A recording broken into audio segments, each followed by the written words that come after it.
Oh shit! You ain't able to see me yet. I'm disappearing. Hopefully, somehow. Sorry, y'all. You weren't supposed to see me yet, and this is not functioning right, unfortunately.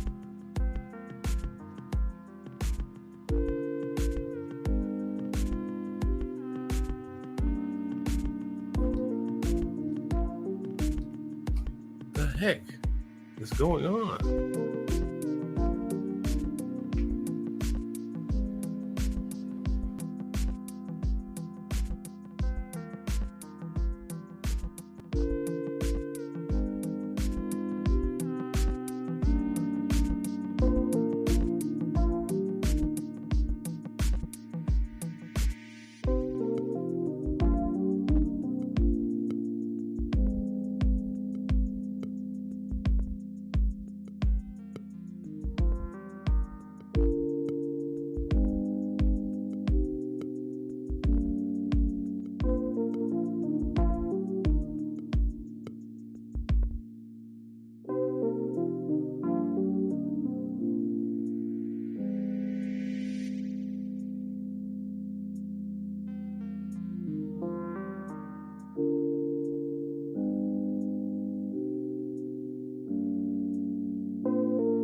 Yo, what's up, everybody? We're about to be here with FD Signifier right about now.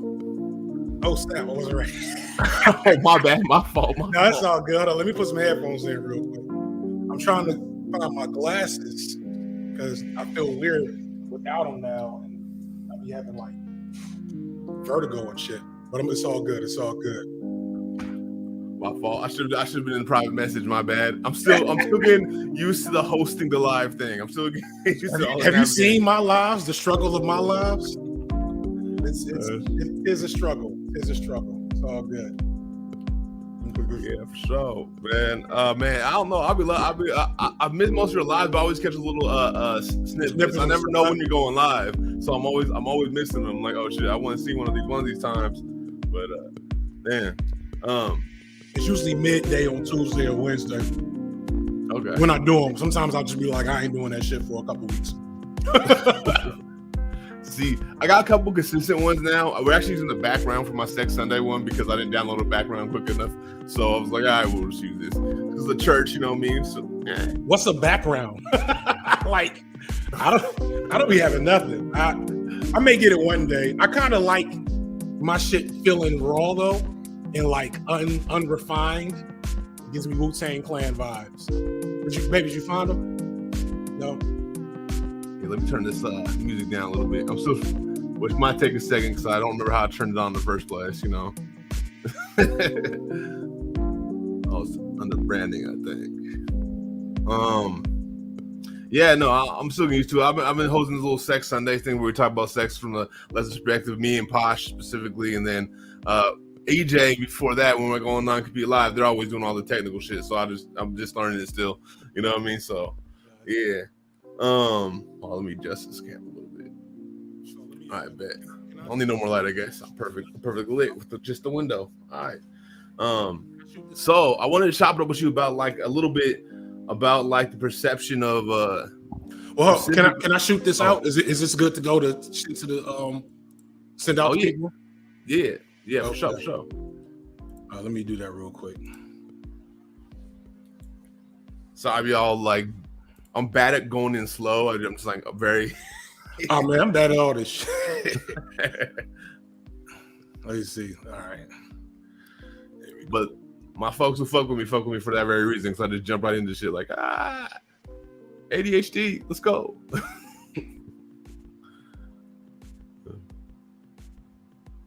Shit.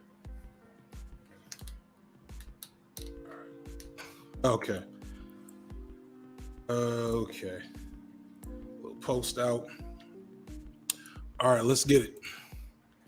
All right. So basically, what I want to chop it up with you about is basically the perception or how people perceive specifically hood niggas, but also within media as well as like within social structures, right? Because they kind of reflect each other.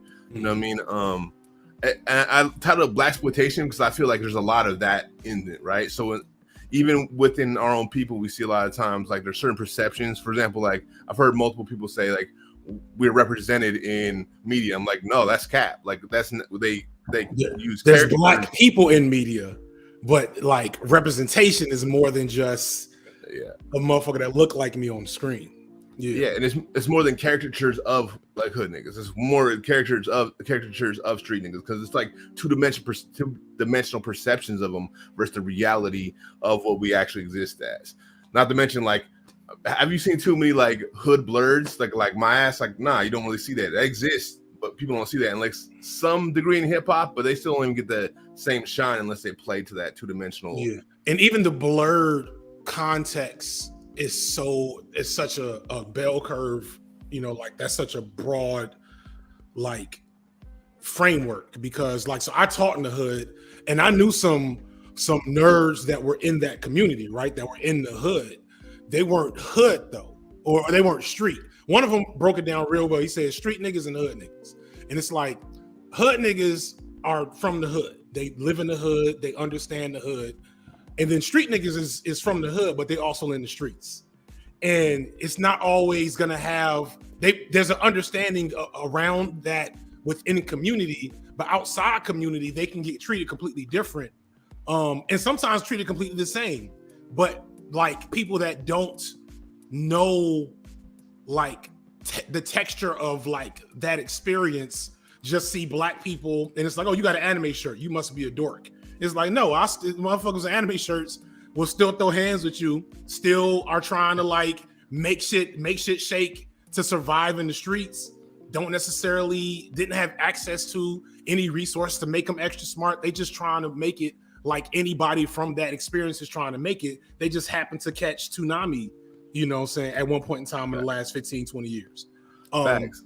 Yeah, it's a lot of that. It's interesting to see how the nerd aesthetic has become more black, but like hasn't changed the way people view black people or the experiences of black nerds. Black nerds still get like, and it's funny because black nerds, I won't say they're the most likely to be on some internalized anti-blackness shit, but I feel like it's easier to notice when they're on some internalized anti-blackness. But then you'll also see, as soon as like a black person cosplays as an anime character, here come the worst motherfuckers in the world saying such and such isn't a black character and just trying to ruin shit for them. I'm rambling, but yeah, this shit be getting on my nerves. Is why I'm going. This shit gets on my nerves. Facts.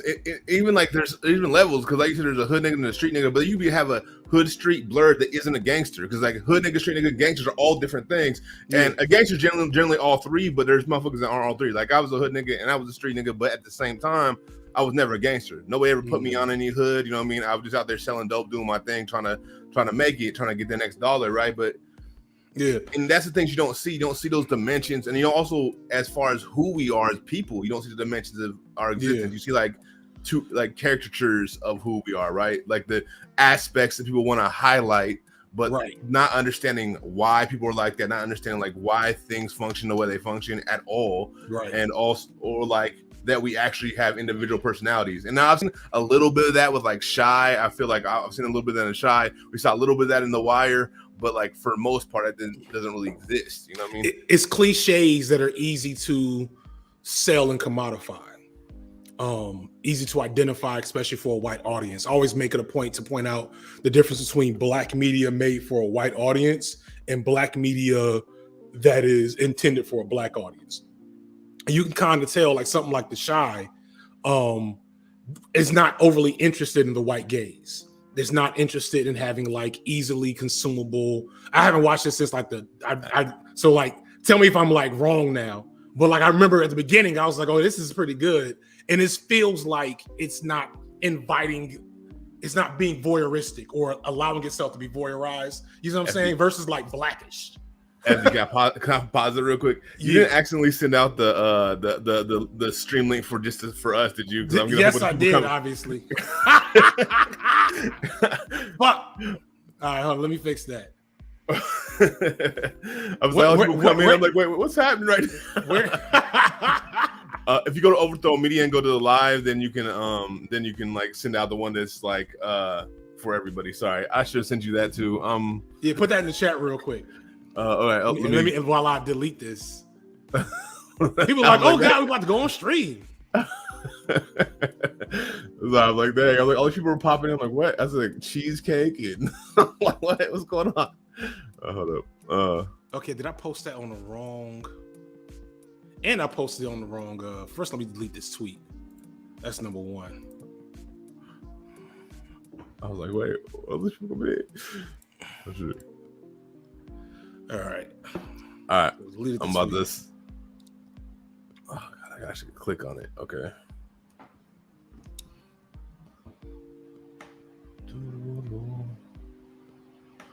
Sorry, one second. You know, there's always like technical difficulties. You know, how lives go. Especially when you with FD signifier, you ain't shit go right technically speaking with FD signifier. I'm just glad that my internet's working right now. Honestly.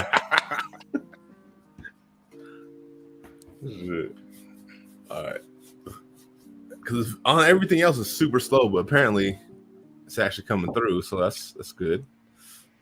Especially with you all the way on the West Coast. Nah, I'm not on the West Coast right now. Oh, okay. I've been on the West Coast in a minute. That's me walking from back there. Right now, we actually took a quick move up to basically one of the comrades. We've been stuck at a hotel for a minute because of my whole license situation. Like, let's see how I get the private chat. Damn it. Oh, here we go. But we actually, one of the comrades flew out. We hopped in the car. We drove it all the way up there to like Kentucky, or where I'm at right now, so that we weren't spending all this money on hotels Hotel rooms, while I'm waiting for this license paperwork to go through to get my license back. So anyways, but yeah, all right, I sent you the link for the public one. So okay, you sent it in the chat or you emailed it? I sent it in the chat, private chat. Where is the chat? Okay, there we go. All right, trying this again. Dude, that was like wild. I was like, wait. I was like, wait, there's someone else in here? And wait, no, there's like 3 other people in here. What's happening? Oh, we're getting raided. Oh shit. Well, thank you, Raiders. Oh wow. Okay. Sorry, where were we at?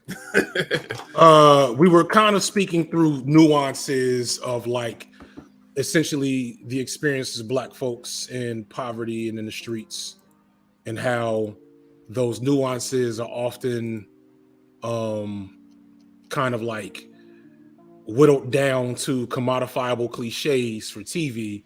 And I was making the point that that's often because people want to make it accessible to a white audience. Yeah.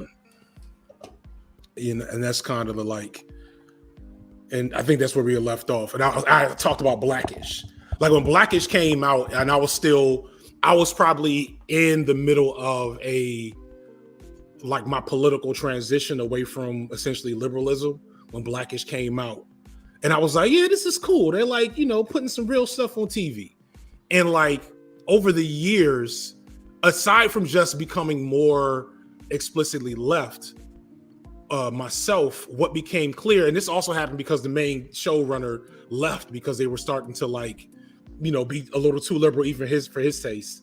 It became clear that this show was about explaining Black stuff to white people, which is like, I'm not gonna complain about it too much. That's 40% of my job at this point. I'm not gonna be so pompous as to act like I'm above it, but it's not praxis. You know what I'm saying?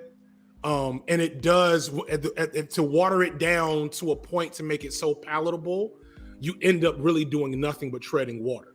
It ends up serving status quo.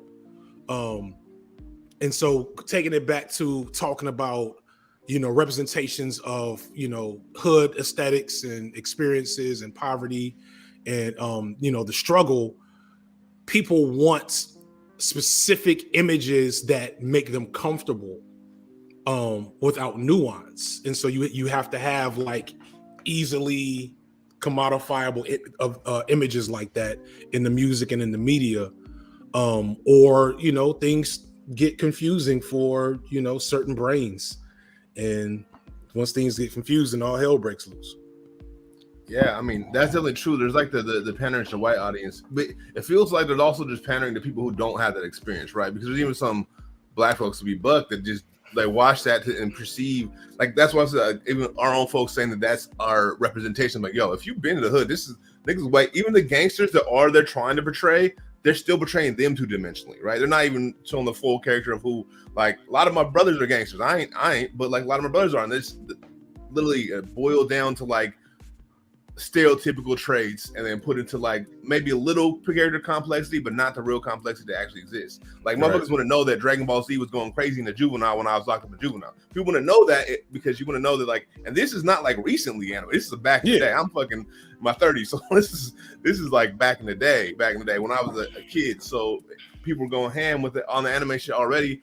And these are the motherfuckers, the same motherfuckers running around pistols and all this type of stuff or whatever, going wild, or motherfuckers that might just actually just shoplifted. You know what I mean? It could be a variant. You know what I mean? Because it's also not like one. Everybody's like thinks, oh, if you commit crime, you do everything. Like, nah, there's levels. There's levels of shit too. Just the idea of Black youth from the struggle appreciating fantasy.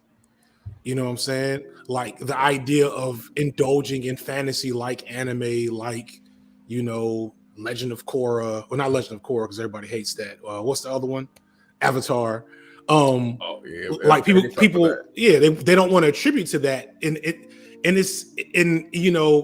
I started using the term misandry unironically more recently as I've read more Black masculine gender studies, because it's the best term to describe what happens to a lot of black boys coming up. I know the word has a bad connotation on, you know, the very milquetoast left because of incels and the manosphere, etc. But I really want to challenge that, because specifically with black boys, it's the intersection of gender and race, and so you have to speak to being masculine, being gendered as masculine for black boys, which means you kind of have to bring out that concept of misandry, where there are a lot of people that hate black men because they're black and male. You know what I'm saying? Yeah. And so so I say all that to say, the idea of seeing, I was just posting about Bobby Shmurda yesterday, because Bobby Shmurda got out of jail and is just like so fucking free. You know what I'm saying? He's doing in the rap video dancing like a white girl. It's like, man, I want that for him. And there's people, black men and women, and I'm sure some other folks too, because we were talking about like how black, especially black bourgeoisie people, they want that same commodifiable hood aesthetic, such the same as white people a lot of times. And it's like people are struggling with him being so fancy and free and being a dandy, you know what I'm saying? And not being just like the hot nigga that he came out with. And that comes from a desire for people to see black men in a specific sense that doesn't mix with, you know, fantasy, being light and joyful, being queer. You know what I'm saying? All those things have to be pulled out for you to be black and masculine, and people only want that specific flavor. Yeah, and that's facts, and especially like they want to boil it down into like the most, I don't know, toxic perception of what it could be, and not even understanding why those things happen. Like when we talk about like a lot of things, one thing I really relate to is the idea of stoicism sometimes. Like, when they boil down, everybody's like, that's toxic. Like, nah, man, when people go through trauma, a lot of people develop that not as an attempt to like be masculine, but as a way to cope with your trauma, right? You could like, man, I could just, you know, like you even talk about that with I remember you mentioned flat affect, right? That same thing, like, all right, man, it is what it is, man. Just gotta take those lumps, you feel me? And and so like a lot of those things, but that never gets really developed in any of the supposed representation we have. They never get shown like what people are actually struggling with. So folks are still showing up. Still seeing the still showing. I thought I deleted it all. Did I keep it on the? Let me check all the places. So I know it ain't there. My bad, man. Nah, it's all good. It's all good. I just feel bad for them because they're like, what's going on? Wait. No, yeah. So let's talk about and that's what makes it complex, though, right? Because the thing that I've been kind of like engaging with a lot of this, as I've tried to like not pivot, but like be more explicitly focused on black men's and black boys' issues, is how to navigate that responsibly, essentially without sounding like an incel, right? Yeah. And it's because, you know, especially as I was, you know, getting like researching stuff around the manosphere, some of these talking points around misandry and around black male studies, etc., are very comfortable in the manosphere. And it's a lot of dudes in like, you know, black Twitter spaces, and they really aren't focusing on the overall structural issues that speak to that issue of blackness and maleness. They just want to complain about women. And, you know, there's a space for that, because we can't act like there are not issues between black men and women that like we have to take issue with black women because of them. But there's a responsible way to talk about it. And at the same time, how do I speak truth to power on some of those issues? You know what I'm saying? How do we speak about, you know, the assault of black boys by women in these communities? Or how, you know, the school to prison pipeline is a thing that happens in black schools, which means it's happening greatly by black administrators, many of which who are black women. Like, that's a thing. It's a thing to speak to the reality of that problem, requiring a whole community come to Jesus moment to say, like, how are we viewing these black boys when they enter these schools? Are you pigeonholing, this little boy at 9 that is showing you the flat affect? Are you pigeonholing that boy to funnel down the pipeline? You know what I'm saying? Or are you only, and I'm a former school teacher, and I know this from experience, that you can tell the black boys that are going to make it. Like, you can tell the ones that, like, they come to your class, whatever resource they have personally, they know how to talk to you. They know they have all the respectability, politics features. So, like, they're going to be, everybody's doing their best to keep them out of trouble. But then you have these other black boys that are coming from the worst situations. And I've seen firsthand teachers not want to be bothered with these kids, male and female. And so, like, that's part of this problem. You know what I'm saying?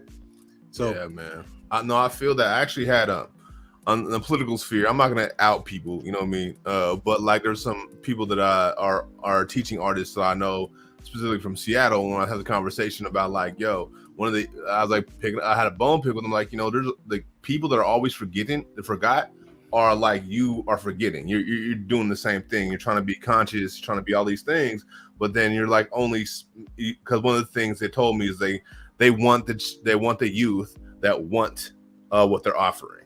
And I'm like, yo, you actually, if those motherfuckers are really going through that struggle, you're gonna have to earn that from them, from those youth. You can't just expect that. And their response to me was like, oh, but that's why someone like you exists. And I was like, bro, first off, I don't got the access like that to be up in the schools like that. I've been up in some schools, but it's only because there was some dope ass teachers I organized with. They're like, yeah, I need you to come to the school.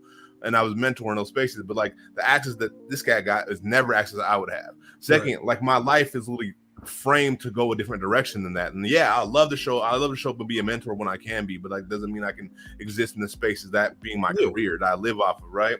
Yeah, and that's your job. That's their job, I was saying. Like, you're supposed to be competent with those children. Now, I know teaching is fucking hard, and especially now, I couldn't imagine teaching under COVID. And it's probably going to be a teacher shortage going into next year because of, like, what it takes right now for teachers to survive. But it's really that you can't use that as an excuse when you're talking about some of my most vulnerable youth. How about I cut you off? Go ahead. Nah, I mean, it's just the same thing. And one thing I was telling them, like, I was one of those kids. Like, nobody gave fucking. There was I was one of those kids, but I also had the little spice of, like, oh, you're the one that should have made it type energy. Like, you seem so smart. Like, if you just done things right. But that was like from get. Like, that was already like from kindergarten up. You know what I mean? That was the narrative. So like, wait, when was I supposed to be different situation now? Because I should have been. You know what I mean? And we also got to talk about how the schools themselves are, like, designed poorly. How they took, vocational tech school training out of most schools nationwide. Because when I was in high school, y'all know I'm old. So when I was in high school, you could go to school for the college prep track, which is really just, now it's just normal school. Or you could have a vocational track, which meant that you came out of school with the building blocks to a skill. You know what I'm saying? And like that, it might be car mechanic. It might be, it was a whole bunch of stuff. Only one I remember was car mechanic. But my point is that, like, all that stuff is gone. And so that is forcing all the youth to fit into this college track that a lot of them don't fit into. You know what I'm saying? Like, you can't, and then you talk about the stuff you got to teach. Like, teaching Shakespeare. Now, I enjoyed Shakespeare personally, so that made it a little easier. But I would feel like such a clown teaching Shakespeare to some of these kids. Like, it's fucking, like, there's value in it, right? There's value in the wordplay, there's value in language, whatever. But at the end of the day, these motherfuckers are just trying to pass my class and get to lunch.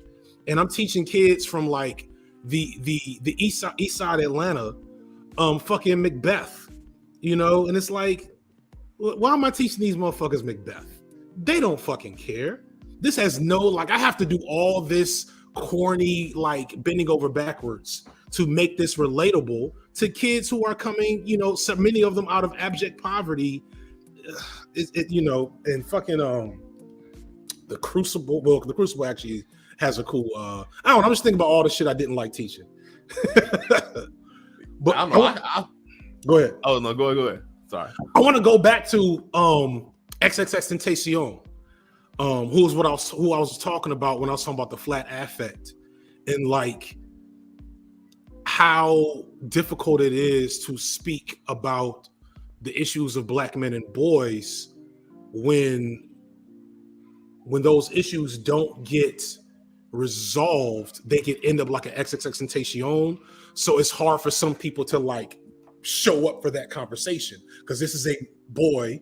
He was, well, I say boy, he was technically an adult. He was 19 when he died. That was a known abuser, significant violent history, sociopathic behavior, but also a victim of child sexual assault, a victim of child abuse, grew up in the system and survived on the street for most of his life until he started rapping. So it's like, and the thing that is so paradoxical to me. I'm gonna have my video coming up, God willing, Monday, is Black men and sex, and I talk about the baby in it is a little bit, and I talk about how like we're very comfortable being critical of the easily criticizable things for some of these Black artists and actors and rappers, whatever, that do horrible shit. But we don't save that. We don't have that same critique for what drew that person to us in the first place. You know what I'm saying? XXXTentacion's music was savage. It was truly like, especially his earlier stuff, it was truly horrorcore type shit, and it made him a star. So like, we have to like engage with that. Yeah, that's the thing, is that like people like viewing us specifically as like this demon, right? Like this like you would see like now like motherfuckers would be embracing that idea, but that's really how motherfuckers been viewing us for I don't know how long, right? Mm-hmm. So like, I mean, before Super Predator, now it's demon, right? But like at the same time, like they don't want to acknowledge why they're doing that, and also they don't want to acknowledge the complexity of how, like you said, how it got there. Mm-hmm. And the thing is, like when it comes to it, they like that stereotype, they like that savagery a lot of times, like as people might put it, but they don't like to mix it, right? They don't like mixing it with their conscious, like with their Kendrick, for example. Yeah. They like it if they view it like, oh, but they're a beast, so fucking yeah, they're a horrible person. Like I hear so many times like people, I don't know, like let's say Abba and Preach, for example, talking about these rappers being horrible people. I'm like, what? Like, honestly, a lot of the ones that people talk about horrible people, I don't even think are as horrible as some of the people calling them horrible people. To be a buck with you, though they might have done more fucked up shit. But if you would put that same person who's calling them a horrible person in the same circumstances, they'd be even worse.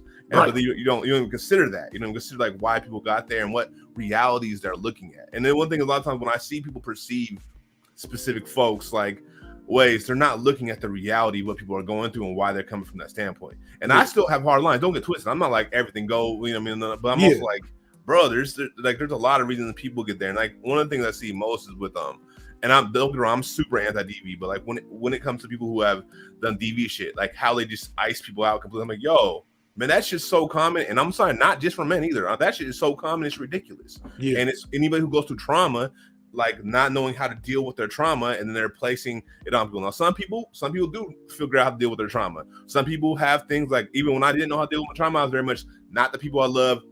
The world get my anger, but a lot of people aren't like that because it's way easier to take it on someone you love than, for example, the world, because the world is going to hit you back for it really hard in ways that maybe someone you cared about. The world is going to still love you possibly after it's over. Yeah, and that's kind of the thing, and we don't think about how. So one of the greatest predictors of social dysfunction, be it depression, violence, suicide, completion, etc., is social isolation. And when we so first off, the way we socialize men and boys already creates opportunity to make them isolated even from themselves, right? Because we're not, especially Black men and boys, we are taught a specific performance of gender that seeks to keep us emotionally crippled in a lot of ways. And so, then when you find community, there's social contracts around your participation, And when you break those contracts, of course there should be consequences. But like when we create consequences on top of the consequences, where there's no redemption arc, where there's no recovery aspect, when you have a person that has fucked up, right?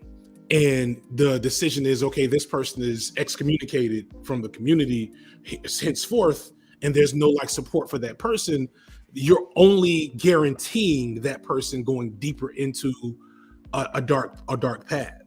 Now, I'm not saying, and this is the hard part. Fucking Ian Danskin from Innuendo Studios talked about it. He was like, communities, we need to have people within community whose role is to serve as intermediaries for people who are in recovery of some sort.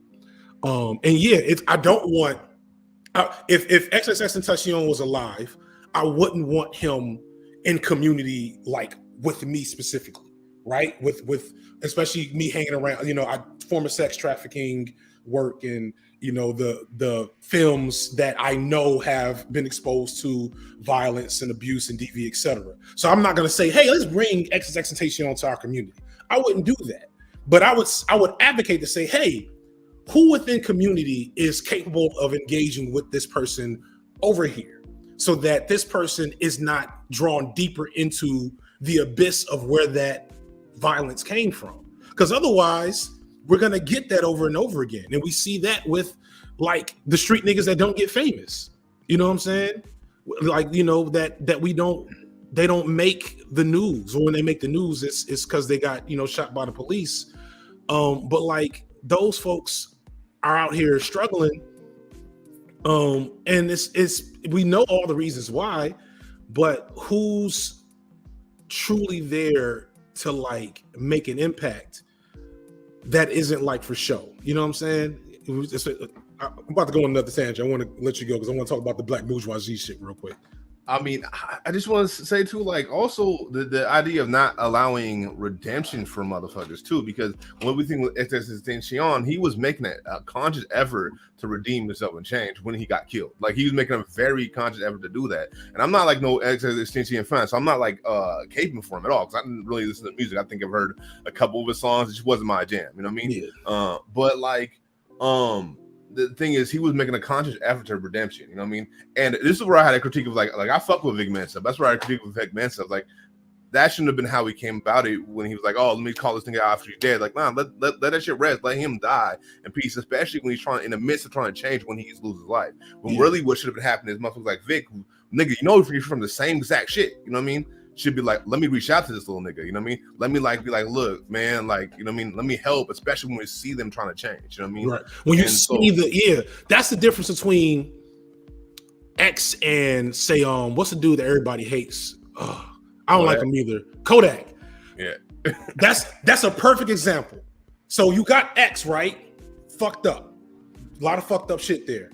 In his last year and a half of life, he was in a explicit like recovery mode. Will it have worked? Was it a farce? I don't know. Nobody knows. He got murdered in the middle of it.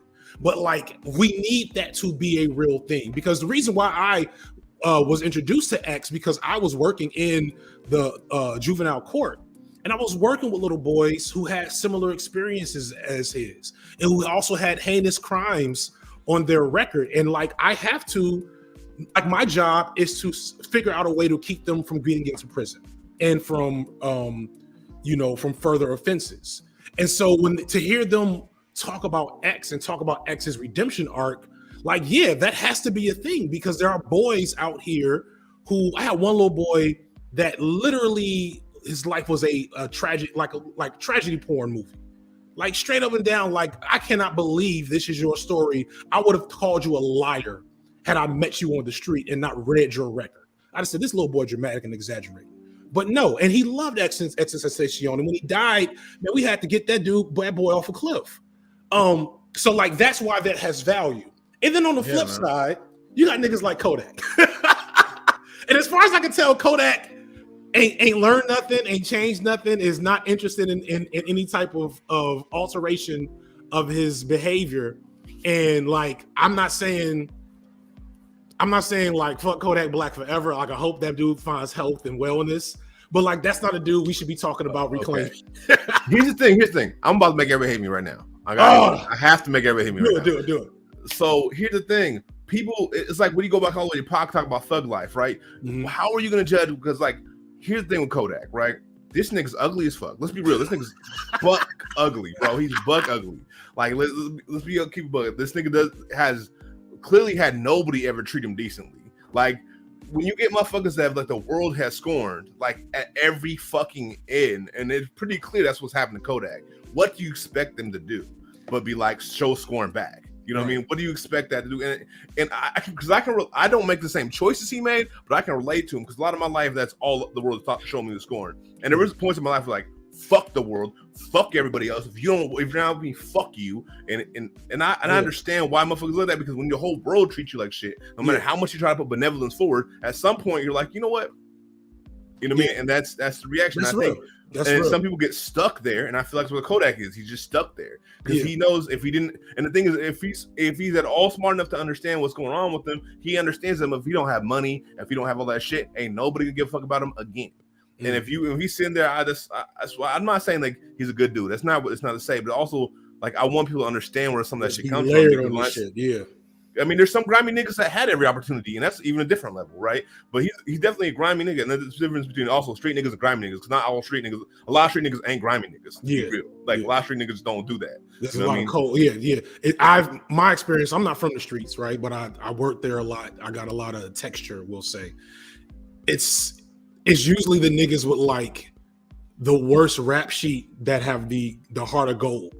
Has been my experience. They have like the strongest ethical codes around like addressing, how to treat women, addressing how to treat children, etc.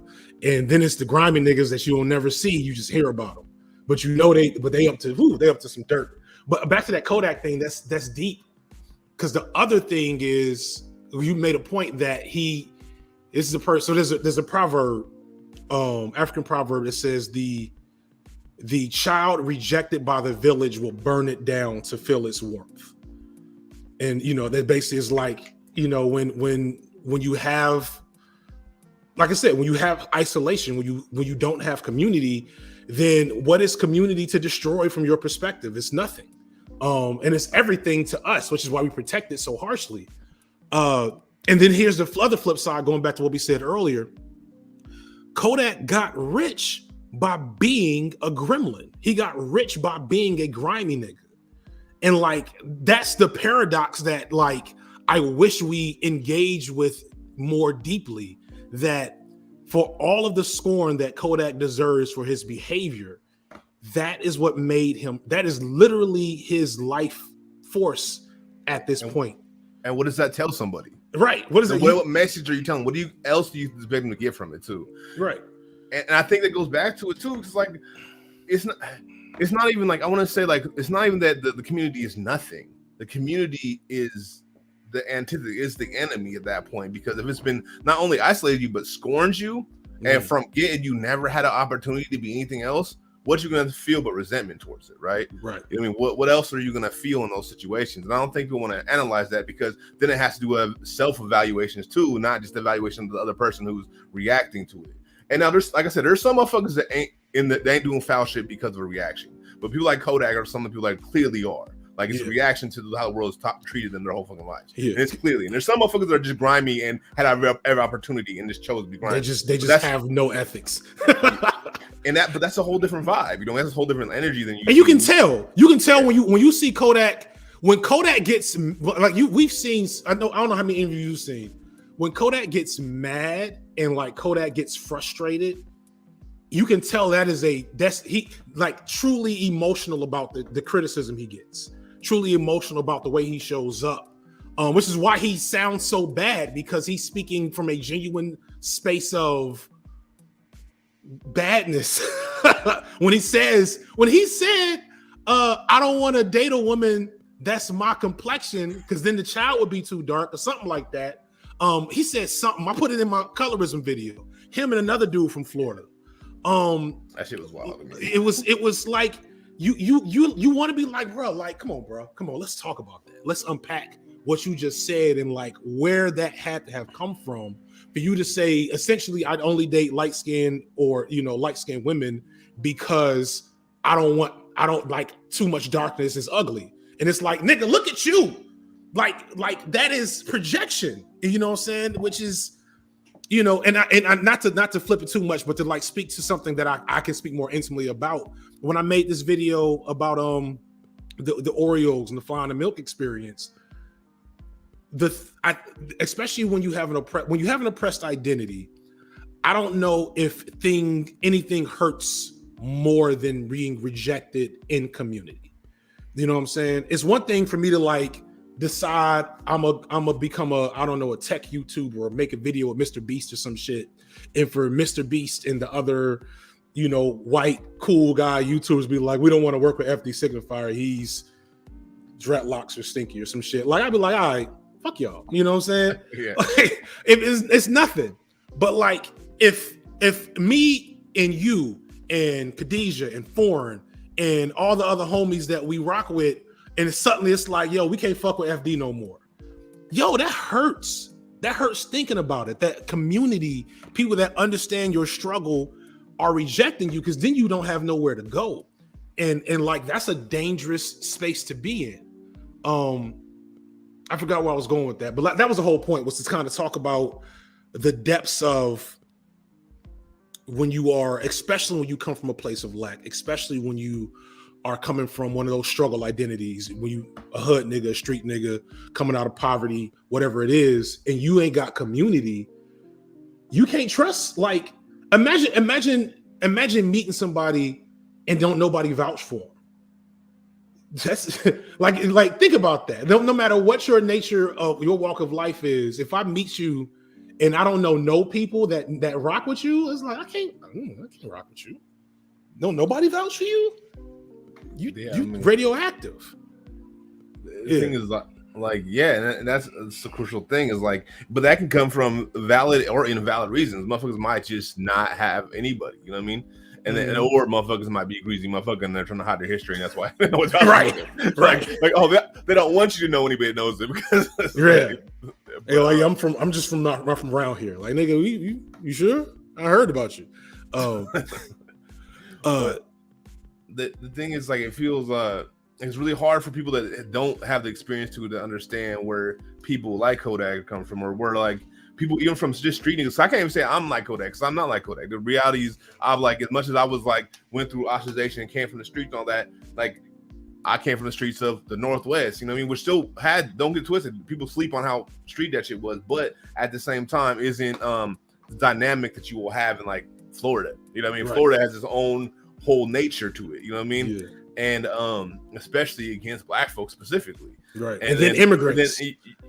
Because Kodak is Haitian, his mother's straight from Haiti. I'm saying it wrong. My bad, Foreign, if I fucked that up. I saw Foreign in the chat. And I know he be judging my fake Caribbean accents when I try to throw it out there. And then you also want to touch on the part where you said about like Kodak viewing himself on top of that. He don't want someone darker than him, right? And the thing is, what's fucked up is like Kodak gets that he's ugly ass nigga, but he assigns it to his blackness, which I'm like, nigga, he look like a shark, bro. Let's be real, look like a fucking shark. That's what it is. But like, you know what I mean? Like you could be white and you still look crazy. You can still, you still look crazy. Yeah, I see what you're saying. Yeah, but at the same time, he attributed to his dark skinness because, you know, I'm sure a bunch of people said you dark skin, woo woo woo, or something like cracking those jokes. You know what I mean? Yeah. Especially like, you know, that, and so he is associated with beauty. So for him, it's like I can picture in his mind, he's trying to make sure his kid doesn't go through what he went through. But you know, if you're internalizing white supremacy to do that, then y'all fuck all that, man. Like, I'd rather have my kids struggle the way I struggled and know who they are than like try to like whitewash that bit by bit. But because that don't work anyway.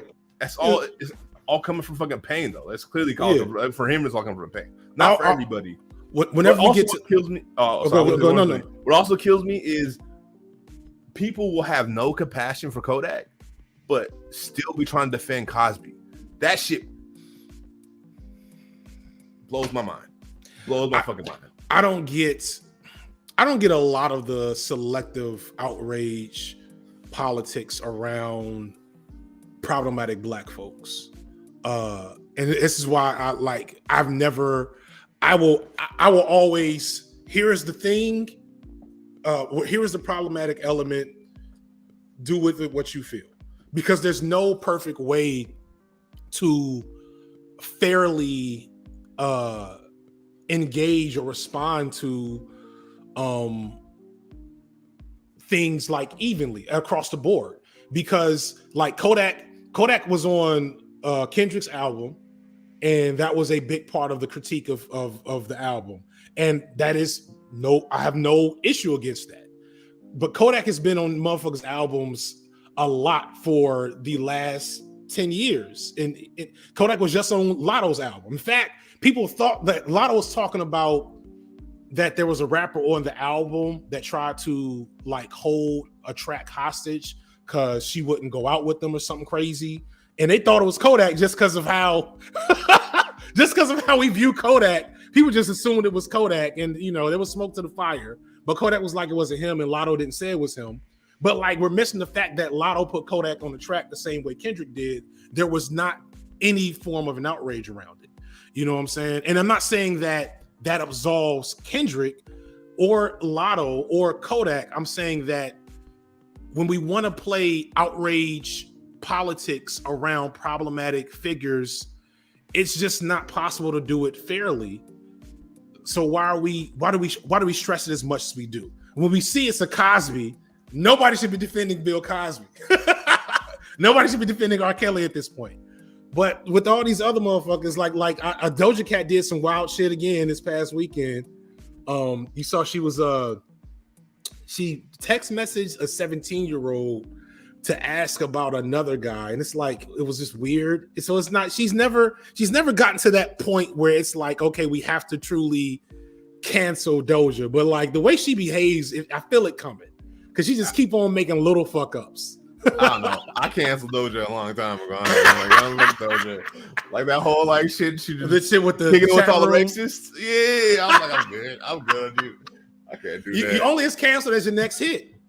The only is canceled as your next hit. Doja was the thing that people forget about Doja Cat. So it's the racist feet shit, then it's the racist song shit, then it's the F slur shit. But the thing that people gave her a pass on that I thought she really got caught up on was working with Dr. Luke. That was the dude. Dr. Luke was the dude that was basically holding Kesha hostage and like had sexually assaulted Kesha on numerous occasions. Kesha's one of the white pop star girls. And this is like a known thing in the industry. And like this is like years old at this point, and she made an album with him last year. And it's like, but the songs he produced were her biggest hits. You see what I'm saying? And so it's like we're getting off track, we're getting off subject. We want to talk about black folks, but like the point I'm making is this shit's too complex to be so like black and white on a lot of this shit. You know what I'm saying? Or to be black and white to the point where you're judging other people for not coming to the same exact conclusion that you did. You see what I'm saying? That's what I'll say. Yeah. Or like I don't know. This is probably make people mad, but like I'm not mad at Kendrick at all for putting him in there. Like I wouldn't have done it, but I'm not the same person Kendrick is. I'm not trying to put the same message. I think I feel like you pointed out a little bit is like, yeah, y'all want to give compassion to all these other motherfuckers, but what about this nigga? Why? Like I kind of like, yeah, I kind of feel that, especially given the context of what he was trying to do with that album. I feel like, you know what I mean? It was like very important thing. And I don't know. I still see irony in it. Again, it seems like that's how I called it too. But I try not to, and that's kind of my thing. I'm gonna give you my opinion, then I'm not gonna fight you about yours when it comes to like controversial shit. You see what I'm saying? Like because like the like who like for me and Drake, right? I really don't like that motherfucker. You know what I'm saying? Like, so like, I'm gonna give you my opinion. And if you really think Drake is dope and he's, whatever, then like, do your thing. I'm not gonna fight you about it. And I'm not gonna say my opinion is 100% correct every time. Because I think it's just like, I hate petty shit to break down community. That's what it comes down to. Yeah, it's like bringing it back full circle. I hate like the black gender wars on Twitter. You know what I'm saying? I hate a lot of the petty. I hate the petty leftist infighting, not the other shit, which I don't even want to get into. But I hate the petty leftist infighting. I hate when petty shit breaks down community, because community is so important and it serves such a purpose for really vulnerable people a lot of times. So it's like, if it's a matter of taste, of comfort level, if I feel like we are all in agreement on these principles, these goals, these issues, and you like Drake, I'm not gonna fight you about Drake. I'm not gonna make that like a ongoing conflict between us. You know what I'm saying? Man, yeah. And also, I'm not gonna be mad if people bump problematic people's shit either. I don't understand that. I'm like, that kind of blows my mind. I'm like, dog, like, shit, I'll be real. I'll bump some problematic niggas shit. I don't buy their shit, but I'll bump it. Nigga, I'll get the free. They're not making no money off of it. Listen to that shit real quick, like, because the shit smacks. I tend to be like that, but it's like, what is your comfort zone? So like, I'm from Chicago, and I was born in the 80s. So who did I grow up on? R. Kelly. R. Kelly is the soundtrack to my youth. And I literally can't hear him the same now. That's what happened to me. It wasn't even a matter of, I'm not going to listen to R. Kelly because, you know, for obvious reasons. It was like, yo, this song is probably about a 12-year-old. I mean, that's a little different because he, you know, the context of R. Kelly though too. It's not like this gremlin ass nigga that you knew been a gremlin ass nigga the whole time that you're like, you knew he was gremlin when you bumped it. You know what I mean? Versus R. Kelly was supposed to be like somewhat stand-up person. Clearly was not at all, but like he's supposed to be. So then it fucks your head up if you were like, oh, if you came in knowing that, and like, oh, he actually is, and you're like, you know, like kind of like probably ain't gonna stop bumping it because you already expect him to do the same thing. But who's gonna bump that in the first place? They knew what it was about. You know, it's also the same thing. Also, the same thing with like, honestly, he fucked up some of Aaliyah's shit because he wrote some of that shit, and then like, oh, bro, yeah. And it's funny, we knew in Chicago that he was with Aaliyah. It really shows the change over time, and this is, you know, it might be my age, but also the perspective of having lived in the 90s and early 2000s when we were much less sensitive to certain issues. It's hard for me to like take on super hard stances against certain like maybe I should be careful here. I can't take the purist stance on certain issues knowing that I was raised in an era where that stance didn't even exist. I've never seen the R. Kelly tape. I always want to make sure people know that. Look into my camera. I've never seen that tape. But I will tell you this. If you know a motherfucker that's over the age of 35, they've probably seen that tape. They probably watched it in the dorm room because that's what motherfuckers were doing on my campus that entire time. And so think about that. And it was for laughs. It was for voyeuristic engagement. Nobody stopped to say, yo, this is Pedialyte, as Noah would say. This is Pedialyte activity. And it's because like the attitudes towards certain issues were so different. That's just 20 years ago. That was 2002. You know what I'm saying? That wasn't like that wasn't the 50s. That tape came out in 2002. They were selling it in barbershops and at gas stations. In 2002, you could buy R. Kelly's pedophile tape from a gas station on your way to the club. So like, for me, that changes the way I think about moralizing, because how do you moralize when that's your baseline? I envy the youth who can look at the world differently than I do. You know what I'm saying? Like, ugh. Yeah, I mean, like, well, here's the thing is, I always stood out to me about specifically that situation, right? We all knew about Aaliyah since we were younger than Aaliyah. Like, you know, we like been known about that. And so, I mean, here's the thing is, I kind of forgive us for that because I feel like it was literally generations older than us responsibility, because we were fucking literally Aaliyah's age when that shit was happening. So we're not perceiving it the same way that adults that were R. Kelly's age were perceiving it, right?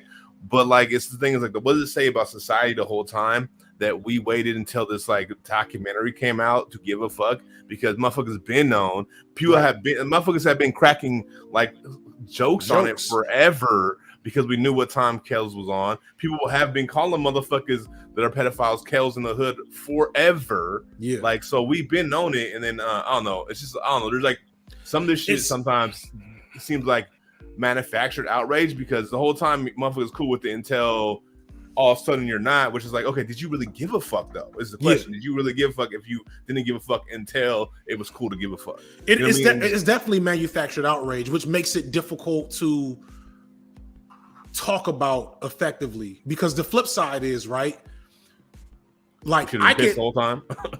Yeah, like I can say wholeheartedly that it's manufactured outrage and still be completely okay with what has happened to that man since then. But some niggas want to act like the manufactured outrage somehow excuses the behavior.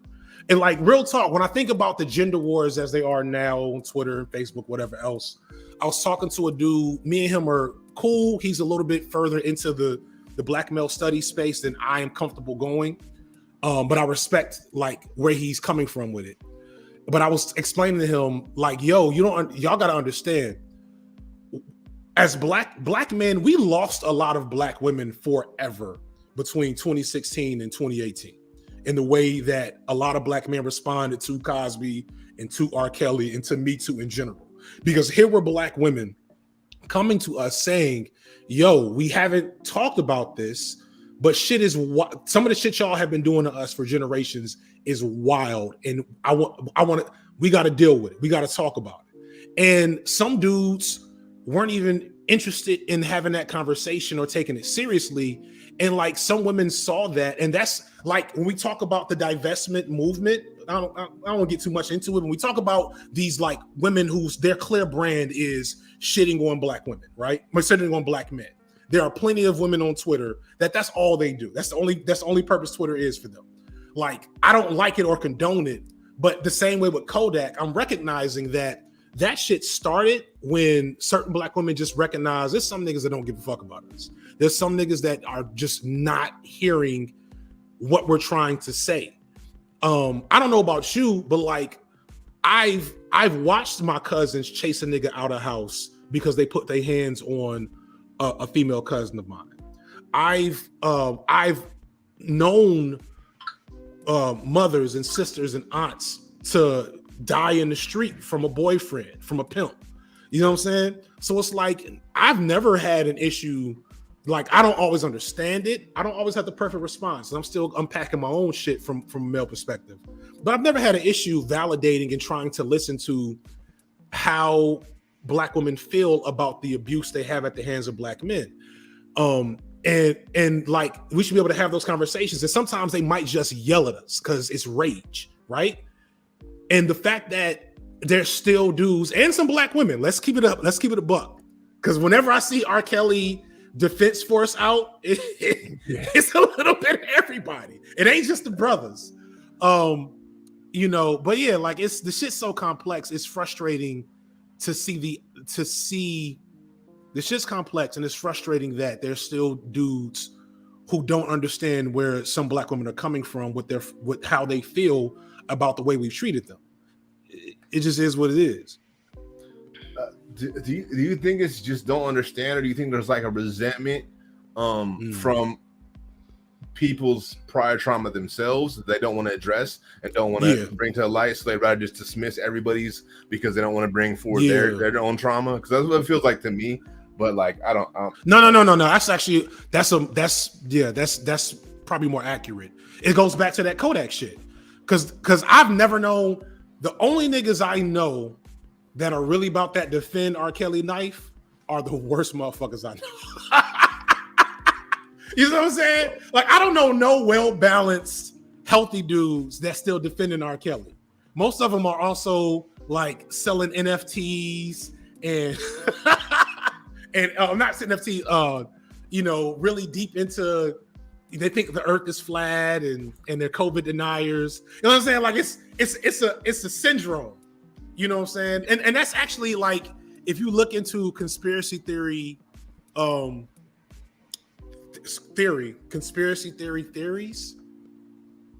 when you look into what makes people believe conspiracy theories, that's a better way of putting it. what they found is it's often people for whom systems of thought and community and social structures have failed them. And so if you think about it, if I'm coming from a background where the system has shown me it doesn't work, and my community has rejected me, and the social structures and attitudes around me hurt me, then of course I'm going to try to seek knowledge that explains it that might be outside of the mainstream. Does that kind of make sense? My back is hurting. Ooh. Yeah, I kind of I fucked up that explanation, but yeah, it makes sense. But I also kind of wonder if it's like a little different for like us specifically, because I feel like the one thing I don't think people acknowledge is like for us as like Black folks is a lot of these conspiracies were real. Like there's no no. They're not conspiracies. They're not conspiracies. These group of white people conspire to experiment on us. This group of white people inspire and oh my God, I'm not using right. Oh my God, I get that right now. But conspire to then put us into slavery. They conspire to do all these things to us that they continuously. And like, I'm not talking about like just slavery, child slavery. I'm talking about like the prison industrial complex type shit. I'm talking about how it interacts with school and school prison pipeline and how that's very intentional. Like, right. So we have all these conspiracies. So I think we have. It's not a short jump. It's not a short jump to go from that to, I don't know, being completely anti-vaccine. Like the thing that people talk about the anti-vax shit is the Tuskegee experiment. That is a real conspiracy. You're talking about Henrietta Lacks, the Black woman that they experimented on her cells for 50 years without telling anybody. In 85, they were injecting plutonium into bloodstreams of prisoners. Right. That's 85. Right. That's I was alive.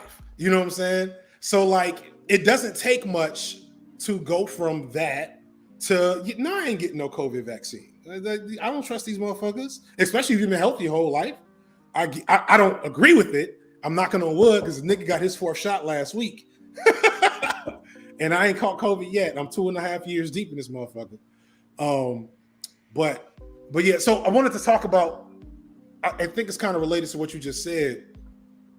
And it's something I've been trying to be more critical of from my unique standpoint, which is like the Black bourgeoisie, the Black elites, culpability in a lot of this shit. When I think about, electoralism, when I think about, Black liberals, Black gentrifiers, things that I'm technically like a part of, it bothers me. We talked about this in personally, like going back to the whole, like, what is representation? You can tell when hood whatever characters are written by white people and Black liberals. You know what I'm saying? Because it's like it's missing. What's up, Luke Cage? The breadth of humanity. Luke Cage is a good example. Hustle and Flow. Oh, I never forget watching Hustle and Flow and being like, y'all thought this was good? This won awards? This old, and so I mean, I'm not gonna lie, niggas loved it though. We hit that shit up. I didn't like Hustle and Flow. No, again, we're not gonna fight about it. We're not gonna debate about whether or not Hustle and Flow is good. I had a homegirl that liked Crash, and I never looked at her the same. I remember Crash. Crash won Crash is considered the worst movie to ever win an Academy Award. It was like the epitome of white liberal woke nonsense. Just complete bullshit. But yeah, so the thing that like, and so being on the inside, right? So like I went to college and I have 3 degrees now. And before YouTube, I was working at a white collar job, interacting with mostly college educated Black folks. The school my kids go to is diverse, but there's a clear division between Black folks with money and Black folks without money. And so you'll go to a kids like event, right? The Black folks without money never come. The working class Black folks, the Black folks that live in the apartments in the neighborhood never come to any of our shit. And the people that the black bourgeoisie people there will be like, well, why don't they come? And I don't understand. And like, I just feel like they don't want to be bothered with us. They think, and I'm like, yo, y'all don't make them motherfuckers comfortable. Y'all are bougie as fuck. Like, accept the shit. Like, y'all over here talking, y'all are in Jack and Jill's. You know what I'm saying? Your kids are in Jack and Jill's. You lucky they kids ain't trying to fight. Like, if I was one of them, I would have my son fight this motherfucker every time they go to school.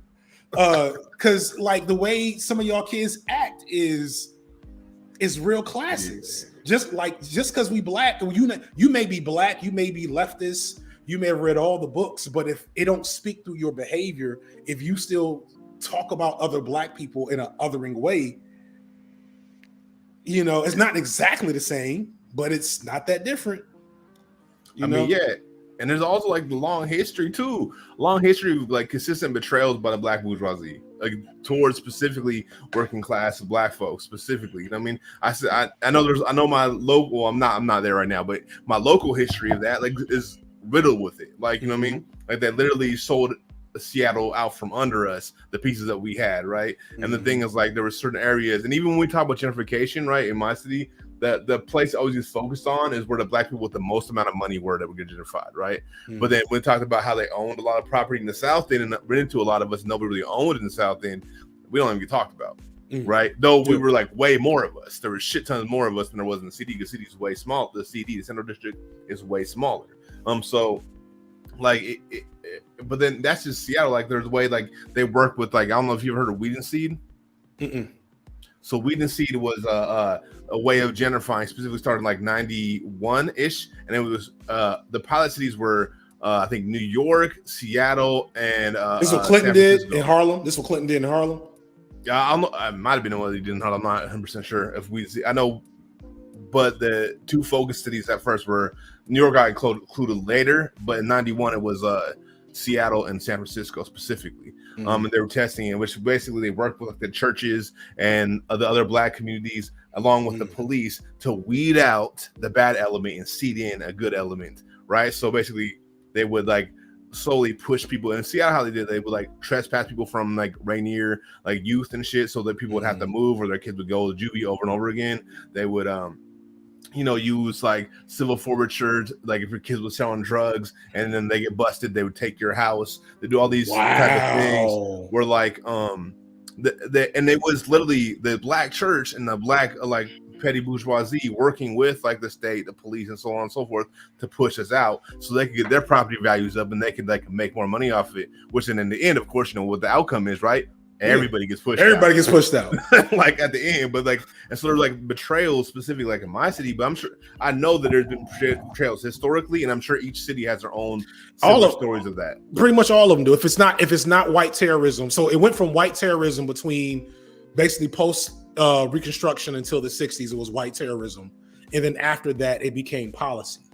It became a slower policy based dismantling of black communities and attacks on black working class people. Because at this time, you talking about the 80s, the 60s, 70s, 80s, all black people are working class pretty much. It's not until, only a handful of black folks were trickling into colleges for that entire time. It's really not until the 90s that you see an increase in college attendance for a lot of black folks, because that was also when we started when they uncapped a lot of student loan shit.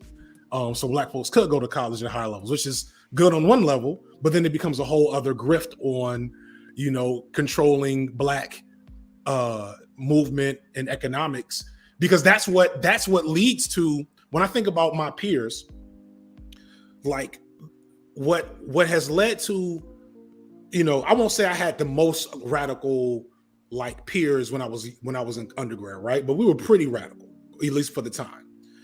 And what I've noticed is how a lot of them have become more conservative since Trump, basically. But post Obama second term, going into Trump, they've become more and more conservative and liberal. Not like truly conservative, but like getting there, like getting further and further away from any radical affect. Even just in your rhetoric and your energy, like, no, they've completely sucked all that in. And it's because as the capital, like capitalism has got a hold on them. They don't have economic freedom. They owe $6, $7, $8, $1,000 a month in student loans for the education they paid for that they need for the job that's underpaying them. You know what I'm saying? Like, so it becomes a predictable outcome. The predictable outcome of people with lack and that feel the squeeze, they start getting more conservative. I had a talk with one of my homeboys, one of my frat brothers, about a month ago. And he was complaining about queer representation at Morehouse College, and I was like, bro, like, you really think it's that's what's messing up the college? Like, first off, y'all got the most money than any black college out the whole crew. Like, ain't nobody got money except for Spelman. Ain't nobody got money like Morehouse. Niggas give Morehouse checks left and right that they need to be given to other HBCUs. But like, this is the same school. When he was there, a gay student was murdered by another student. You know what I'm saying? Over some homophobic queer panic shit. So it's like, no, they're changing that dynamic because that is how things work. People reframe the way they see the world and they change. And you can't draw a straight line between a lower endowment and the fact that a couple of dudes have purses at the college now. You can't draw a straight line there. And if you're drawing a straight line there, if there's literally people giving less money because the school is more queer friendly, that's on them. You need to go check them niggas. You know, so it's like, but that's like, I'm telling y'all in the chat, if you're under 30 or if you're in your early 30s, as you start to hit 40, you know, you're gonna have to have some hard conversations with some of your folks, because some of your folks is gonna be a bad experience, a bad job change, a bad divorce, and suddenly they're gonna be talking like January Sixers, and it's gonna break your heart. I mean, in my opinion, we just gotta stop fighting for the fucked up piece of this fucked up American pie and start to make our own shit, create our own pie. You know what I mean? Yeah. But I think that's the ways out still, unfortunately. I had I don't know if you saw, I tweeted it out. My son randomly watched the John Henry cartoon for Disney. I made a video about maybe like this time last year, because I hate that shit, because John Henry is essentially a class traitor in the movie. And then he, you know, works so hard that he dies for the sake of his bourgeoisie keepers. You know what I'm saying? I'm like, so he's like watching, and I'm like, all right, stop the video right there. You see, the people was about to break the trains, right? Who's at fault there? He's like, the people, like, no, John Henry. And I'm doing a full hotel breakdown of this shit for my son, because I want him to be more critical than I was. You know what I'm saying? I don't know, and I don't know what the future holds. Like, my son may need to be prepared for collapses in our social structures before we're able to build anything new. You know, it's scary to think that, you know, when you see was that Sri Lanka, that they're like throwing parties in the president's mansion right now. We're like somewhere they've had a full. They overthrew their government just like this past week. Oh, I did not see that. So yeah, let me look that up real quick. Now I don't think that's gonna happen here, because like we don't have they don't have drone strikes in Sri Lanka. I mean, see. Okay, as a revolutionary, I gotta push back on that, man. Because they have drone strikes, just because they have these weapons, don't mean that people can't also rise up and win. I mean, we can see, like, I know the casualties were high. I'm not trying to dismiss the reality of high casualties, right? But you even see Vietnam being able to beat the highly overpowering U.S. You know what I mean? So it's feasible. And here's the thing with anything that happened. I'm not saying advocating anything, because we don't want to violate terms of service.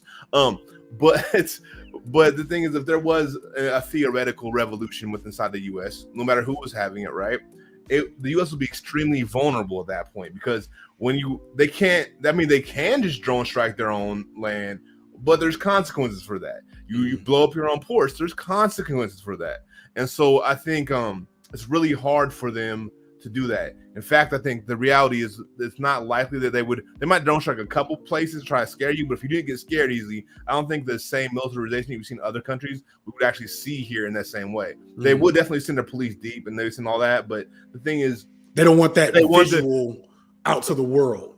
and they want something to rule after, right? Mm. So they can bomb the shit out of another country and still then send the military over to build infrastructure as they want it, right? But they do the same thing to the U.S. You took out your roots. You know what I mean? You just burnt your roots. You know what I mean? And so the tree's going to fall over now. So I think one of the things that's a fear tactic, like they have all these weapons, but like having better weapons, we're not fighting against the weapons. We're fighting against the people controlling the weapons. That's something we always remember in the revolution, a theoretical revolution. This is all theory, y'all. This is all theory, y'all. All theory. All theory. All theory. What did Trotsky say, or one of these old white dudes? I don't know. A Karl Marx is a fuckboy shirt coming soon. I'm really about to work on that. But I think it was Sri Lanka. Yeah, Sri Lanka's economy collapsed, and they took over the capital.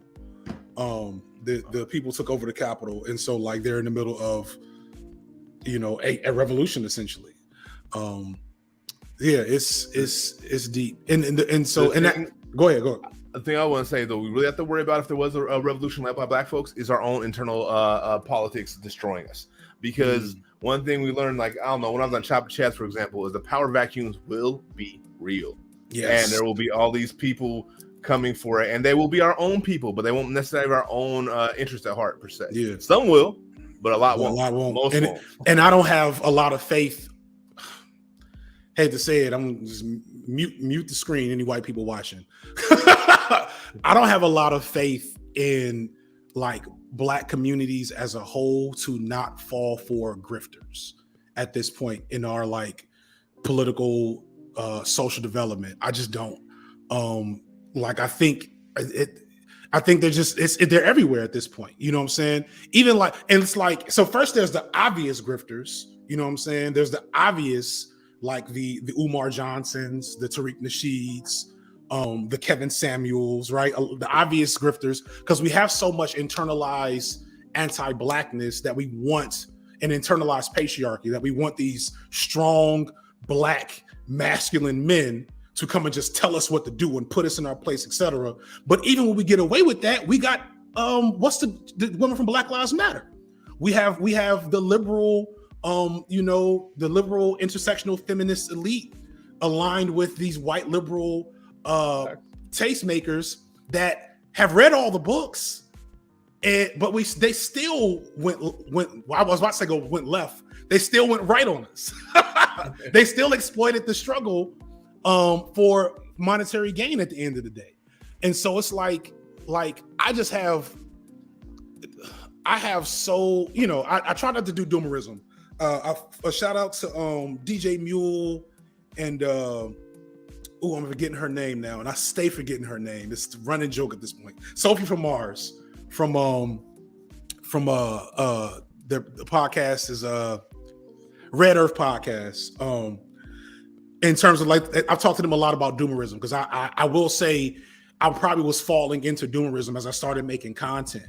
Like I never planned on being really political in my content, because I was just looking for an outlet to express myself in the middle of COVID, especially in the middle of the shit that was going on in 2020. And then like, as I started making money, it just felt unethical to do content around like political issues, but not be more explicitly political. But anyway, I try not to get into doomerism as a whole, but I truly don't feel very good about the zeitgeist of Black thought from a political standpoint, because we still have so much conservative ideology deeply entrenched in how we see the world. We still believe in respectability politics. We still believe in Black excellence and Black bourgeoisie, and think that the liberation of Black people is going to come from economic independence and LLCs and shit, and just learning how to exploit other poor people. Like that's so deep in the community right now that like people talk about reparations. I believe in reparations. I wouldn't want to give reparations to Black folks right now, because I don't know if that would end up being I don't know how that would be better. You know what I'm saying? Like I feel like it's kind of like you say, am I in a place to receive this gift? You know what I'm saying? Like I'm just scared. I would just be scared that we would waste it, because both ends of the political spectrum, we are not in a healthy space as Black people right now. Is how I feel. I hope I'm wrong. Please tell me I'm full of shit. Back a little bit. Please push back. Please. So here's the thing: is like, I'm not going to be like optimistic about our nature as black folks or as humans, to be 100 with you.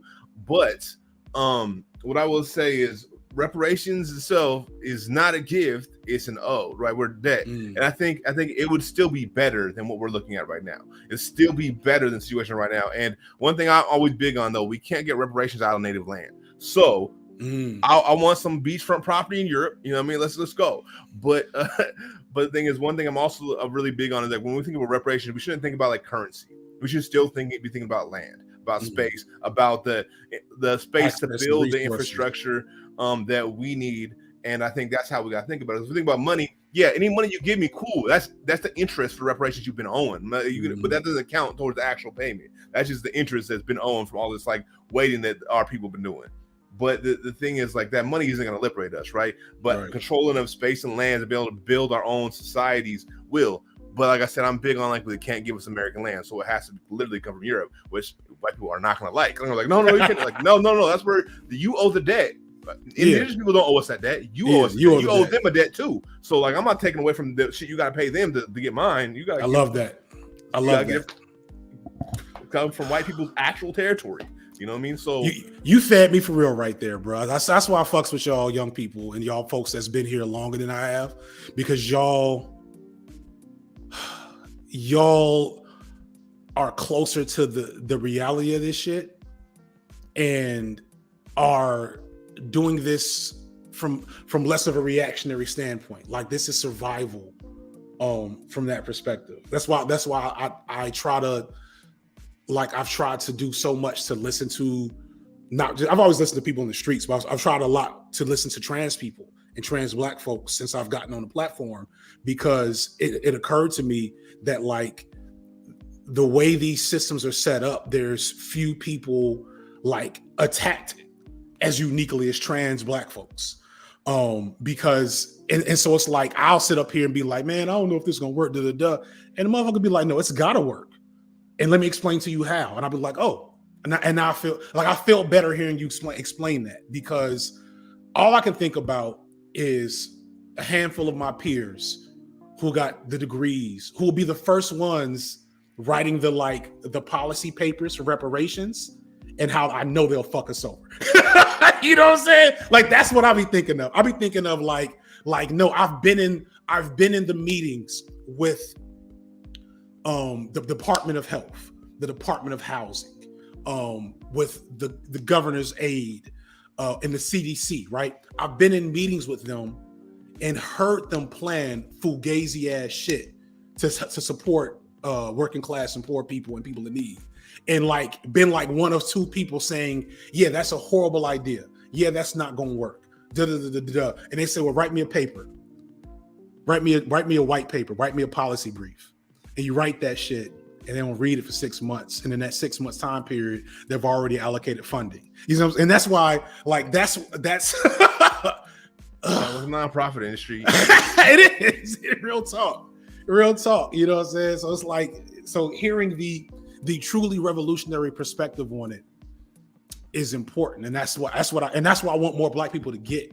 Like, I feel like as more black people are exposed to the truth of revolutionary, like, policy, like, not just like the speeches and hip hop, you know, and the aesthetic, but like, no, revolutionary policy that's in some of these books, that's in the wisdom of people that have been there. That is what black folks need to really mobilize. We don't need a charismatic leader. We need what you heard, you know, fucking speaking of charismatic leaders, when you hear Fred Hampton talk, it was all about educating the people, because the people were really like, to create charismatic leaders, you just create, you pointed out, we both pointed out, neocolonialism. And that's what I fear. That's what I be fearing. I mean, I think the problem is we got to stop having idols in general. I mean, I think that's for all peoples of all, but like us specifically, because I'm more interested in what we're doing. Like, we got to stop doing that and stop glorifying these people, because 99.9% of these idols are fucking snakes. Like, you cannot trust them. Very few people get in that position. And if they do, their life is ridden with like hardship, and very very rarely I remember. Like one of the few people who was remembered that was, I think, probably real like about that shit was like Malcolm. And if you actually look at his life, that shit, he had a hard ass life. That shit wasn't like, he wasn't Peaches. He wasn't Elijah Muhammad. You know what I mean? He was like, literally, there was times where he didn't have shit in his fridge. You know what I mean? Yeah. And that was like, he was in the streets for real, went to jail for real.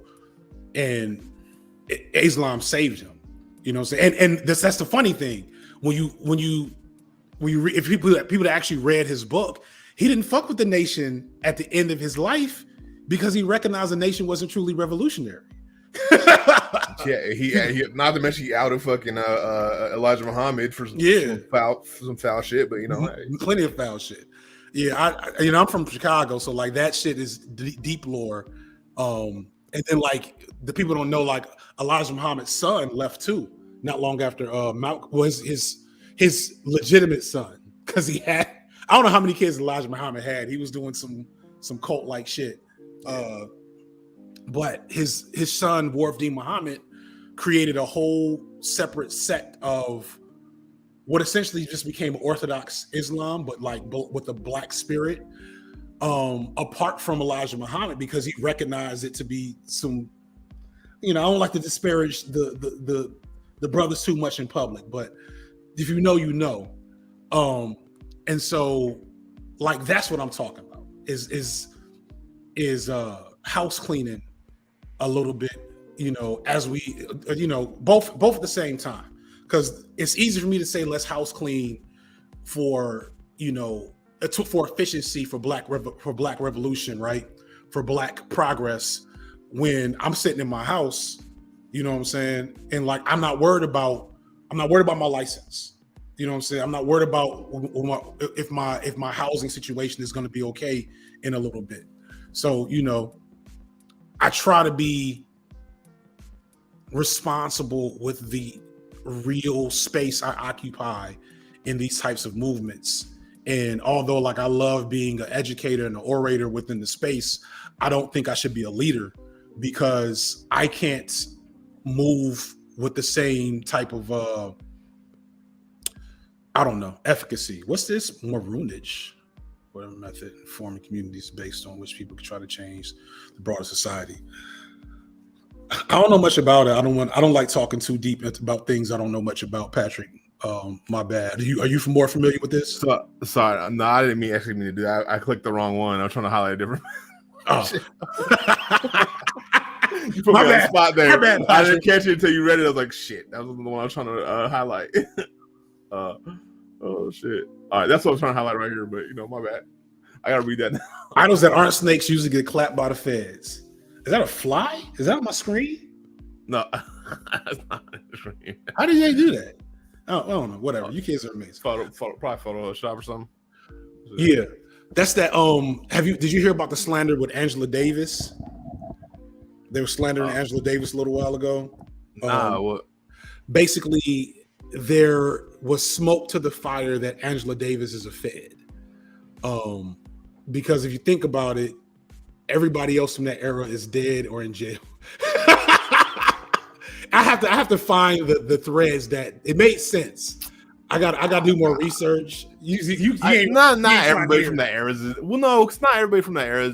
I'm not even the biggest fan of Angela Davis. I think that people hype her way too much. She like held some guns for the Panthers. She was cool. She was a radical lawyer. She was cool and all, but it wasn't what people make her out to be. Like that was part of it. Yeah, it isn't what it is. But the thing is, like, also there's plenty of people who are still around, man. Like I know I've met Emory Douglas. Like that nigga's still out here. You know what I mean? Yeah. The Elaine Brown is still out here. People speculate about Elaine Brown too. I think some of that can be like patriarchy. Some of it is. I don't know. Like it's like it depends. Like what is it really? Do I think that, I don't know, she could be, but I don't necessarily see any real evidence to it just because she's around. That's cap. Like, like one of my elders, Mark Cook, was a Black Panther / guerrilla that was in the fucking George Jackson Brigade, blowing up fucking power stations and having shootouts with police, and he's out. He did 20 fucking years, and now he's out. It was supposed to do life, but then got pulled back into 20 years and is out now. So like there are people still around that are like solid. So I don't want to like shit on Angela Davis just because they're around still. But I think the reason too shit on Angela Davis, but I don't necessarily think she's a Fed per se. At least I haven't seen no evidence to think that. I don't know. Yeah, that's interesting. But we didn't talk about the Fed comment though. Who's let's see, we got Pac. I guess you could say Pac. I mean, I don't know. I don't like saying motherfuckers got killed by the feds unless we definitely know they got killed by the feds. Nah, Pac wasn't killed by the feds. It's like I don't think Pac was killed by the feds. I think Pac was Pac jumped the wrong nigga and then he got killed by that same nigga. Yeah, Pac, yeah. People want to like it's more comforting going back to that conspiracy theory stuff. It's more comforting to create mythological explanations for our struggles. But no, Pac just got shot by a nigga he got into a fight with. I know motherfuckers that knew Orlando. Orlando killed Pac. Like it was. I mean, I know the conspiracies don't like make a great story, but it just and you know I don't know, for some reason the pigs are the ones that want you to think that though. The pigs are the ones that want to think it's conspiracy because if you realize who's saying that was like ex-cops and shit or sometimes still cops saying these all conspiracies and it just wasn't what it was. Don't get me wrong, they did try to kill Pac. But he survived it when he tried to kill Pac, and he ended up shooting. If y'all forgot, Pac actually got shot. Nah, I did forget that. Did Pac shoot a cop? Yeah, and they beat him. I was alive. And he beat the shit because the motherfuckers like were dead in the wrong. They're like trying to fuck somebody else up and like guns, and they ended up firing on Pac when he's like, "Hey, what the fuck?" And then he like jumped in, grabbed his security's gun, and started shooting back. And so that's when they trial, and they ended up dropping it because they didn't want to let everything that really went down. They would have had to they'd have had to really out a lot of shit. Yeah, so but the thing is that it wasn't that time though. You know what I mean? And I think what happened honestly is the problem with being a fucking idol, right? And the thing I don't think anybody can really like last through that to those degrees sometimes. You know what I mean? Especially when you're young. And people forget Pac was young. Yeah. Pac died at like what 25 or 26. Yeah, like 25. Pac was young. Like the only chance you're really gonna get, and this is also why I think they pick young folks for like the music industry to be like the top two. The only way you're really gonna get through that shit is by having enough experience, like move differently, right? But if they give you idol worship when you're that young and shit, your ego's gonna go boom. I know mine would have. Like I could blow up now and be cool. But if I was in my early 20s, oh no. Yeah. My ego would have been too much. And I think even anybody, even older people, a lot of them are going to sell out or betray or all these things because that's just a lot to hold on individuals. Just to be fair as people, like it's a lot to hold on individuals off top, and then on top of that, you're trusting them not to become corrupt. But the thing is, evaluate ourselves. How much do we think we could hold before we start making fuck moves? Like because there's going to be a point where some of us would, or all of us would have a point. You know what I mean? Yeah. Like, you know, it might be, maybe it's world power for you. Maybe you could handle all the way up to world power. I'm not going to speak. I don't know you. I don't know, whatever. I could. I'm dealing with that. I'm dealing with that now, real talk, because like I said before, like I wasn't thinking about being overly political in my content. And then, you know, the blow up happened. And then I felt uncomfortable with the amount of money I could make. Just my personal ethics was like, okay, if I'm going to be black and visible, and have a large audience that is probably 30-40% white at this point, I am not going to be comfortable with like just doing really surface level easily. I'm not gonna be comfortable making Blackish. You know what I'm saying? Like I didn't want that. And so like that was like phase one, but I still got access to all these resources and tools, and you get on Nebula, and people don't know like Nebula ain't just a channel, it's a management team. And so like there's lots of really like good, strong connections that can be made via Nebula to learn. Like a lot of the research I did for Break Bread was connecting through people through Nebula. You know what I'm saying? So I can have conversations with people at YouTube about how the algorithm works, and people that research this shit about how the algorithm works, so on and so forth. And so like my growth is, and so now I'm the biggest black male figure, at least in LeftTube. And I'm not a fan. I'm not a fan of it overall. And I'm also thinking about, okay, you know, what is the best thing for me to do personally? And you know, I got looks from Walmart, not looks. I have connections to do a Walmart commercial. You know what I'm saying? I got connections to do some real sellout shit. You know what I'm saying? I had some type of police. What was this? I was so blown. What were they trying to? What did they want to do? They want to do something police related going into Black History Month. I can't remember I deleted that shit on my email so quickly. But like, I'm sure I could have got them to cut a check, right? And so it's like, and that's the thing about co-option. Like, eventually I'm gonna talk about this. This is one of the videos I wanted to write. What about you? Like, getting co-opted when you are Black and talented and in need.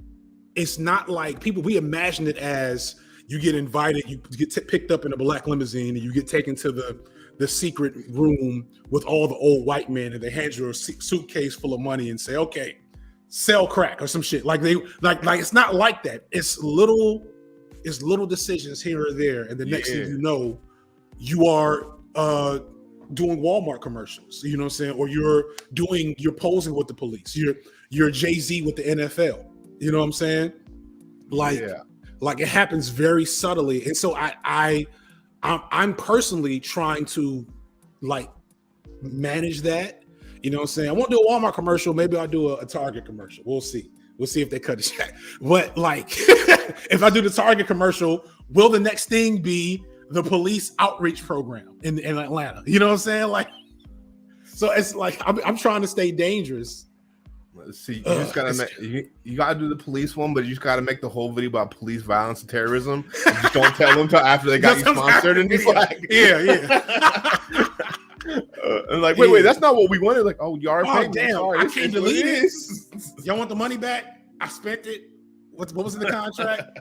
You know what I'm saying? But no, like that's kind of that's that thing about idols. It's you know, and I'm an introvert, so I didn't start doing this to make money or be a micro celebrity. I saw Hamilton and it made me angry. And so I made a video about it. And then like, you know, I kept doing that because I was like, this is fun. I like creating this shit. And next thing you know, I'm this, that, and the third on BreadTube, which is cool. I'm not complaining, but it's also like, I miss being able to be a private citizen to an extent, you know, and I miss not thinking about the pressure of selling out and representing the ideals that I believe in effectively, you know, because it's hard to explain. I don't feel like I gotta talk to my therapist about it. You know, my therapist. Nah. I mean, I think that pressure is real. I think I'm kind of like weird about it because I'm like, if you don't have to compromise your message, get the money wherever you can get it, bro. Like if you can take the enemy's money and use it against them. But the thing is, like, if I take the enemy's money, I'm trying to use it against them at the end of the day. Like it's true. Like, you know, like boom, boom, okay, cool. But the thing is, like, I'm gonna tell you, the problem is that you have to compromise who you are to be able to get them fucking things. Like, they're not because they know that you're like they know. Especially when it comes to us, they know. I've had a like You saw HelloFresh ain't holler back at me. I had one HelloFresh video, and people in the comments just let me know about HelloFresh's union shit. And so I said some shit about it in the comments and on Twitter. I ain't heard from the motherfucker since. Everybody's came back. HelloFresh ain't came back to say shit. You know, so it's like don't talk about union busting. Yeah. I'm like, y'all want to, you know, let me do a follow up on labor, on Black people in labor real quick. And so that's they will be. There's a reason. Like I could be making so much more money if I was safer. At this point, like I'm thinking about like not rebranding. Like I was gonna be FD Signifier like here on YouTube, but like growing, you know, Instagram content around like fatherhood and shit that I still believe in, but it's much less contentious. Because from talking to people in the industry, I could be banking so much money if I was less political, if I was less radical. And I ain't even that fucking radical. I mean, to normies, I guess I am. But like among our peers, I ain't that much I ain't too radical, to be honest with you. But for the corporations that want to use my face to sell shit, they're not trying to. I'm not getting those big checks. You know what I'm saying? There's a reason why ContraPoints ain't getting big checks. You know? Well, I mean, maybe I also think ContraPoints, she don't want the checks because she don't be monetizing her videos early on. I don't know if people even peep that. Like, you've never seen a ContraPoints video on day one with a commercial on it. My ad breaks be all up in the month. I gotta feed my kids. Y'all about to pay me. Nah, for real though. I'll be trying to, like, if I get to the position you are, I'm gonna get as much money as I can. I'm like, I already know I'm gonna be alienated from a lot of places because if they think you crazy radical, then they're gonna hate me. But you know, like the thing is like you know, I'm not trying to like compete or nothing, but just like it's those things of like, but it's wild because like y'all be like, you know, aware, and that's too radical. Like you ain't out here like my ass. Like, let's shut down these prisons. Fuck that. Right. The state gotta go. Capitalism's wrong. You ain't. I mean, initially you do a little bit of that, but you don't do it to the same like. Yeah, I said ACAB. I said ACAB once in a video as a joke to make fun of Carl Winslow, and I know that's the reason why. Because you can see it's interesting though. Because I still get a lot of like white, moderate, and conservative viewers. Because I think part of it is just they've never heard certain issues be talked about the way I talk about them. But you know, I'm not gonna call out no names, but it's black folks. It's black folks at high levels of YouTube that will not talk to me. That won't do video. That like I've hounded people like, yo, I want to talk to you about this video. You know, I want you to be in this video about this, and this, and it's ghosts. Because it's like, you know, and I ain't even like. I am a, you know, this, I hope this has come off wrong. I am a relatively safe looking cis hetero black man with a family. I feel like I check so many boxes, right? And that's why I know with all those boxes checked, I could be making well over 6 figures a year selling Walmart shit if I wanted to. But I said, I alluded to anarchism. I said, you know, polyamory is cool and trans rights matter. I said basic ass shit that shouldn't be controversial or radical. And like motherfuckers like, oh, not that nigga. That's what I'm saying. That's what I mean. That's what I'm not trying to dismiss. Like, we had some dope conversations, but like everything I felt like was a pretty digestible shit. Like for pretty much anyway. And that's why it blows my mind that like they see you radical. I'm like, what? You should like I don't like, be real, like I don't like, as much as like we vibe and shit, we can talk about some radical shit sometimes, like they're I don't come for you for like the revolutionary radical content. I come for you for the black shit. Like I'm like, yeah, I don't have that. I'm not. I come to y'all for that. You know what I'm saying? I'll be talking to you. I'll be talking to St. Andrew. I'll be talking to fuck, I'm mad. I'm misremembering their name right now. But I come to y'all for that. That's why I wanted to connect with y'all, because I knew y'all would provide a better perspective. Just how we were talking about reparations just now, and you provided a whole perspective I didn't have. Like, yeah, but like to the normies has that perspective. Yeah. To the normies, you know what I'm saying? When I look at I posted someone on Twitter yesterday about Jordan Peterson centrists, and people that was like, that are surprised that Jordan Peterson is outing himself as a right-wing nut job, like clearly in the last couple of weeks. Like, the center is far right at this point. You know what I'm saying? And people don't realize that, but these corporations do.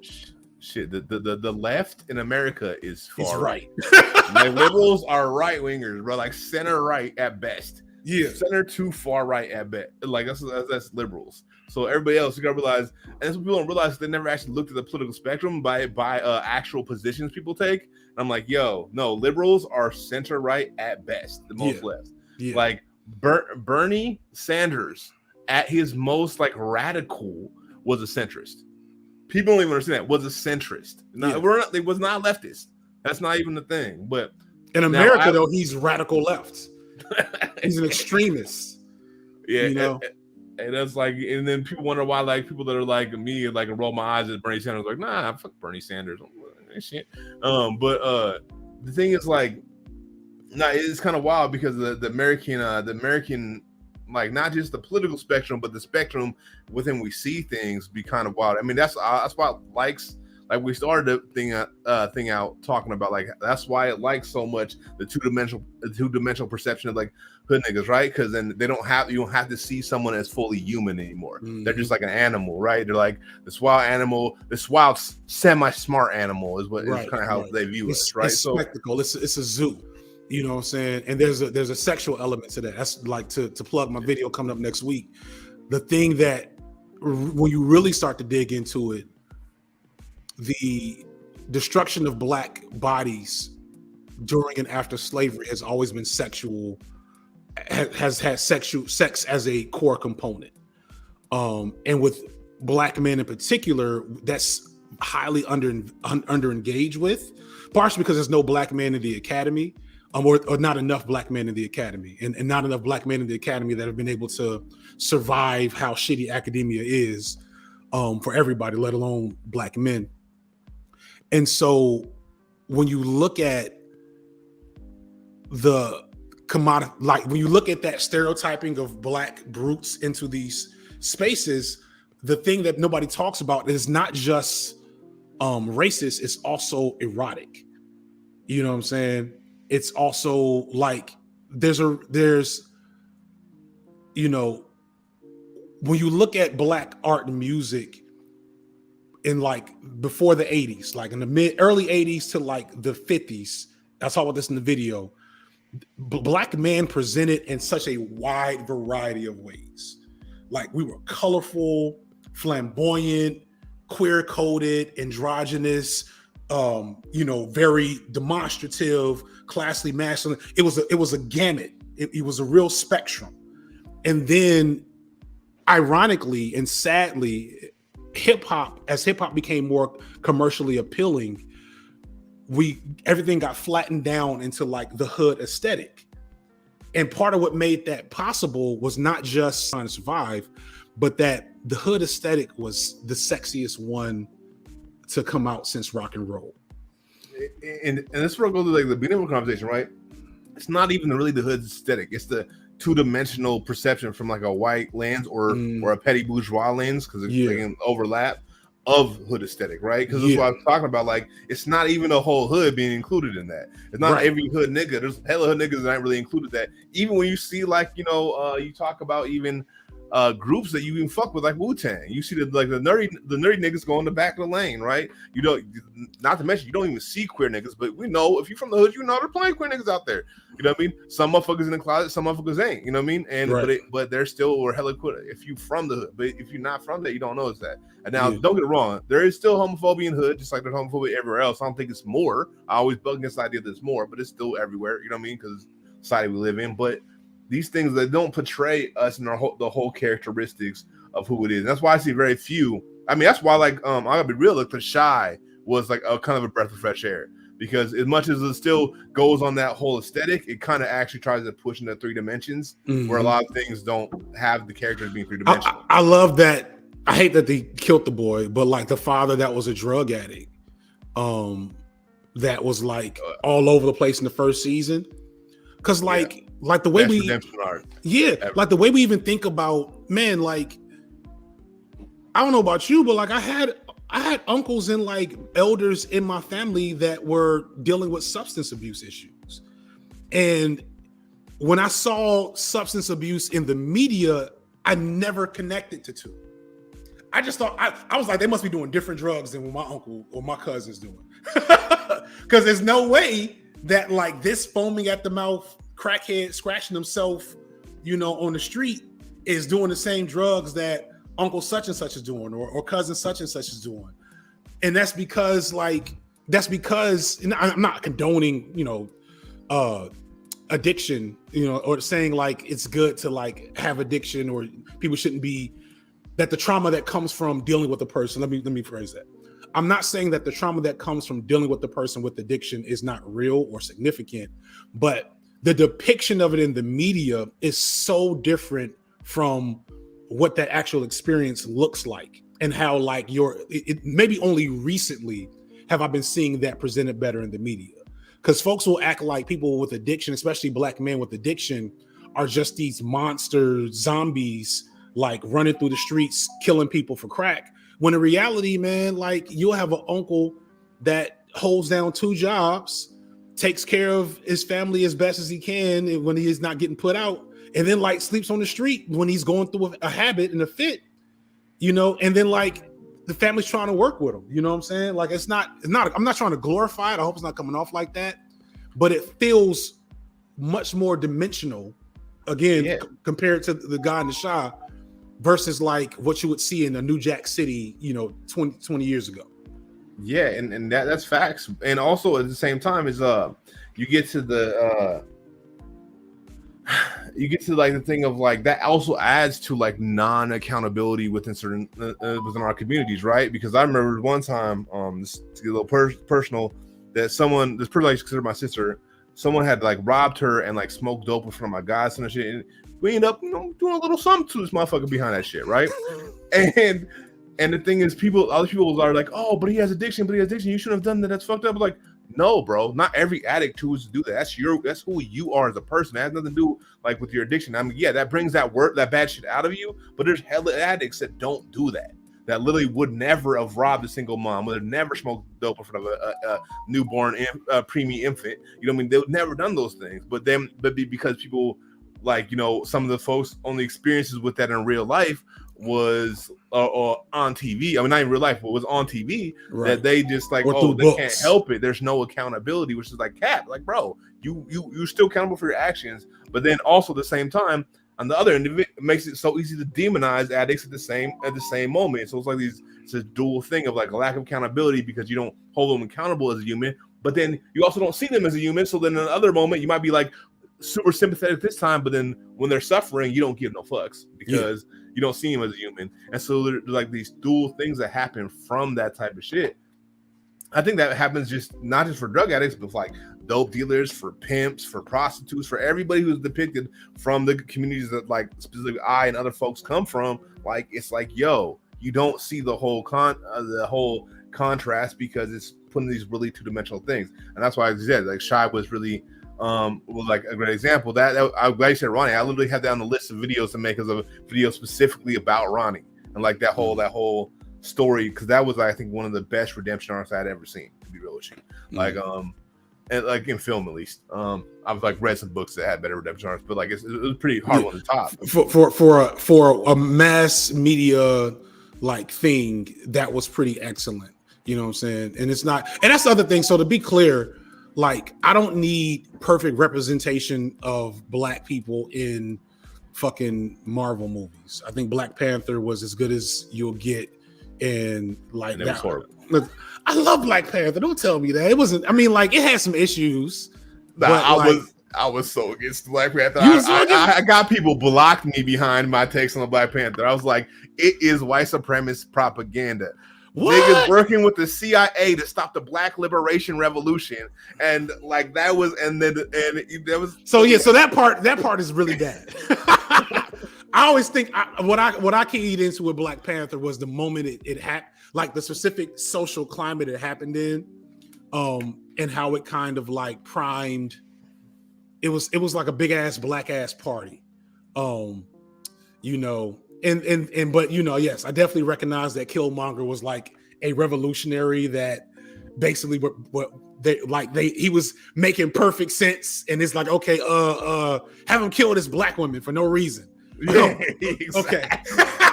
He's a bad guy. They had to give extra reasons to hate Killmonger because they knew if they didn't make him choke out an old black woman, just do all this wild shit for no fucking reason. It didn't even fit in the story at all. It didn't even make sense within the story.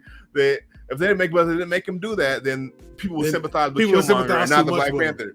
Like, but I still did though. I still empathize with Killmonger because, like, I worked with boys that might have choked out their mama.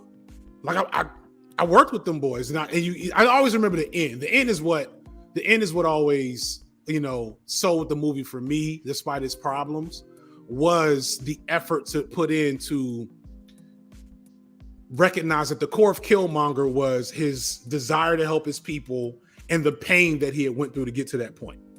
And so when he said, "Bury me in the ocean," it was like, yep, it's gonna be hard to dislike this nigga for too long. Oh, he got to kill it. I forgot he killed 2 black women for no reason. you gotta remember that. Gotta remember that. And that's what they wanted you to do. But it's also Disney. That's getting back to my main point. It's also Disney. So it's like, what is Disney gonna do but give you safe liberal propaganda? So see, here's the thing: is like well designed. It was more to me. It felt way more dangerous than a lot of other racist propaganda. It felt more dangerous because it made us feel empowered in collaborating with white supremacy. You know what I mean? That was literally the whole narrative of the fucking movie. Is the hero is collaborating with white supremacy to protect the white supremacist interest. And you know what he does afterwards to show that how Killmonger was kind of right? I'm gonna open a nonprofit in the hood. Yeah, like no, bro. What? No, that's real. That's real. I guess the metaphor for me of that scene, I remember the scene at the end. I fucks with Coogler's ability to weave the black parts of that with the liberal propaganda parts, because like that movie was also about the diaspora wars. You know what I'm saying? A lot of people missed that. Like I was gonna do a video about it at some point. That movie was about Pan-Africanism, at a subtextual level, and like that last speech was a call to the end of the diaspora wars, when he's talking about like the conflicts between Black Americans and Africans of the diaspora. But like it did sound like it sounded like all lives matter. Yeah. I think that's a whole other conversation. I thought foreign man from foreign land. I'm saying, we have to shout that live sometime. No, I feel like that's a whole other conversation because I got some critiques. You know, even some of the comrades. You know, those people around. It's like, that's to me. So I love to have that conversation sometime. But I feel like that's a whole 2 to 5 hours on this. Shit.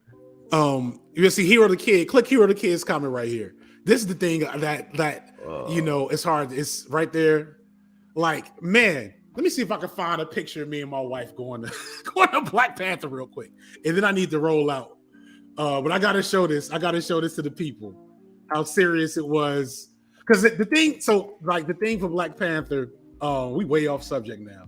The thing that Black Panther that I remember so vividly was, you know, we gotta remember this is a year after Trump won, right? And it was like very obvious that shit was going left and going backwards. And so what Black Panther did was create this like collectivist party moment for Black people. So the movie's problems really went under the radar because Black folks just needed to feel good and to see that shit pop off like it did. And so as he says here, seeing a bunch of Black folks in dashikis in like cosplay pulling up to the movie. Where is this picture? Hold on, let's see if I can find this shit. Also for me, like one of my aunts died like right before it came out. My aunt, who was a revolutionary in her own right and a Pan-Africanist herself, really had wanted to see it and die right before it happened, and I cannot find this picture. Oh, there it is. Okay, how do I put this on screen? Let me see. Hold up. I'm gonna see how do I? Can I just put shit on screen? Shoot. Are you? I don't know if you can or can't. Or you, hold on. I can share. I can share. Hold up. Let me just. I might have to allow it. I'm still figuring it, but see if you can share it, and then if I can't, I'll figure out how to allow you to share. Hold on. All right. I also don't know how to use this Mac. There we go. Okay, so that's there. And then I come back here. Share screen. So we're going to make that big so we don't share my whole screen. And I made it too big. So now I can't see the internet. And everybody's getting to see. You got your own. Okay, there we go. Share screen. Damn it, where'd it go? Hold up. Let me know when you the share screen part to see, because if it doesn't work, then I gotta like figure out how to let you share. So I'm not sure if still, like I said, figuring out how to work the shit. Okay. I think I'm there now. There we go. Okay, there you go. Okay, I see how we do. All right, boom, got you. Like, like I cannot explain to you how fun this moment was for us. To just be out in the streets like this for a second. And so that becomes the like difficult discourse around revolutionary politics with Black folks, is that space between eternal grinding and like breathing. You know what I mean? I never forget, like my dad ruined Mighty Ducks for me because we went and saw Mighty Ducks at the movies. And after it, he gave me the whole Hotep breakdown of why the movie supported white supremacy. And I'm 9. And I'm like, Dad, I just want to quack with the ducks.